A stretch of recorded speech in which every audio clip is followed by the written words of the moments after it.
So you need to start with one of these Ribba picture frames that you get from Ikea, and if you notice inside there's quite a deep shelf or ridge between the backboard and the glass, and that fits exactly the Minifig base, or fits exactly in there, which is the basis of this this design for a display stand. So you begin with something like this, which is the actual shelf that that the minifigs stand on, and if you see, it takes 1, 2, 3, 4, 5, 6 of these standard little base plates, and then there's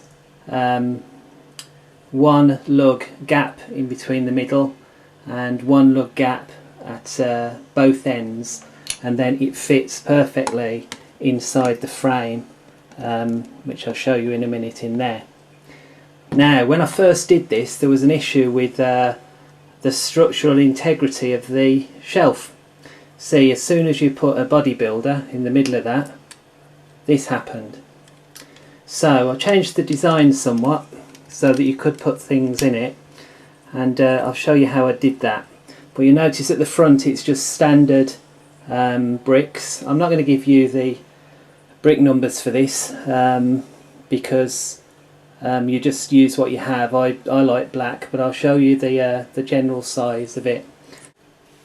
So here's my basic set of bricks that I need to make one of the shelves, and you'll see there's the 6 minifig base plates.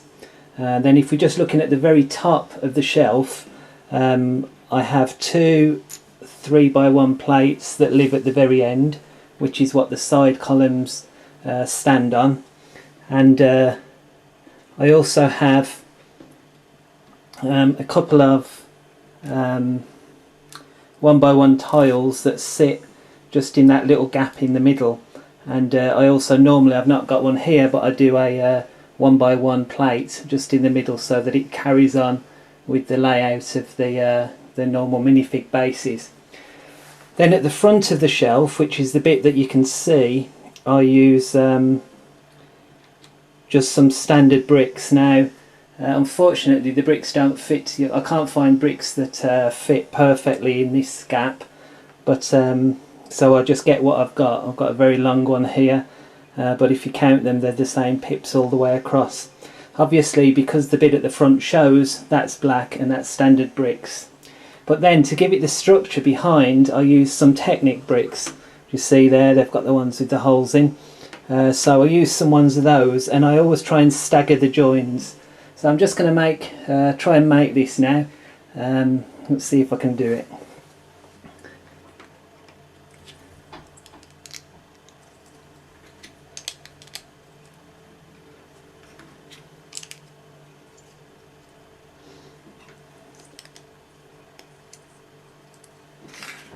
Leave the gap there.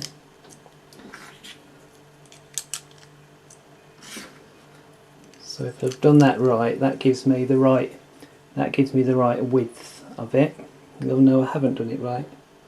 I've got the MB. Oh yeah, that will give me the right width. That's right. I have to come out longer on this bit. Then I take the Technic bricks and I put them in and try and stagger them against the joins. So that join there is staggered. And then that one goes there, and I'm trying to give a decent amount of support at this end as well. So that's how I start it, and then what I do is start to add some more Technic bricks in. But before I put them in, I get these little pins and put as many of these as I've got spare, the little Technic pins there.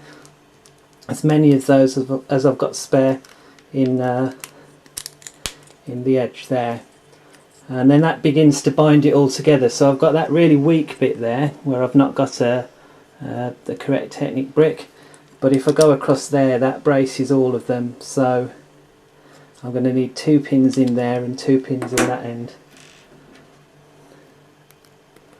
So 1, 2, and 1, and 2 in there.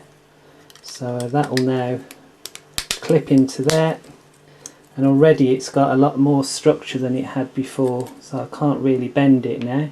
It would bend, but it's much, oops, when it's all done it's much stronger now. So I just completed on this bit here, so I'd use about 3 pins for that. I've got loads of pins actually, so I'll use as many as I've got really. I'll use 4 in that one. Make that all tough. And then because these side holes for these Technic beams, they you can't get them really with one in, and it doesn't line up with anything.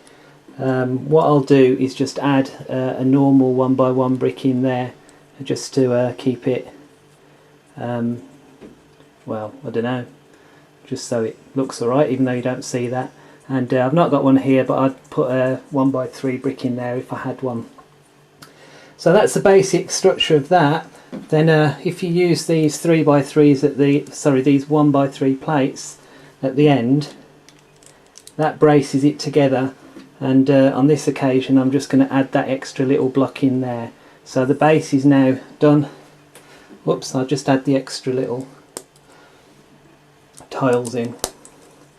Okay, so that's one of the basic shelves, and that's much tougher than the one normally. It's still, I mean, you couldn't walk on it, couldn't build a house out of it, but you should be able to just pop the minifigures in there. You're going to need 2 of these, maybe a third one, but the third one isn't as important because the third one doesn't need as much structure on it, because the third one just goes at the bottom. So the third one, I just made the third one out of some plates, so I just had those plates on the top and just some normal 2x and 1x plates underneath to make it the right length. So you're going to need 3 shelves like this, or 2 shelves and 1 plate. So basically to fit all of the minifigs in, you need some supports that go on the edge of the bottom plate and on the edge of the shelves. Now I've found that you need 1, 2, 3, 4, 5, 6 high. Then each one of these have got a companion, which I just think this looks nicer. So that sits the side of it like that, and that's the bit you see at the front. And obviously you can see that, and you can see that on the actual made-up model. So that's how I like to do it. So again, 5 and then the slope, so 6 high totally. So you're going to need, if you do it like me, 6 assemblies like that. So from then on it's quite easy to assemble it. You just take your base plate,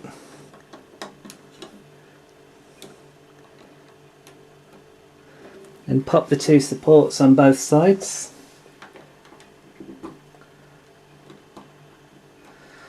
So that's the first, or the base of the unit. Then you get your next shelf, and if you've made it right, this should all line up. Okay, you need to remember to keep all of your good bricks on the outside, and then your Technic bricks and any coloured bricks you might have used on the inside, so they don't show.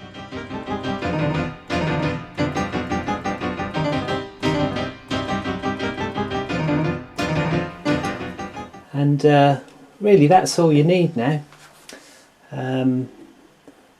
That would do it.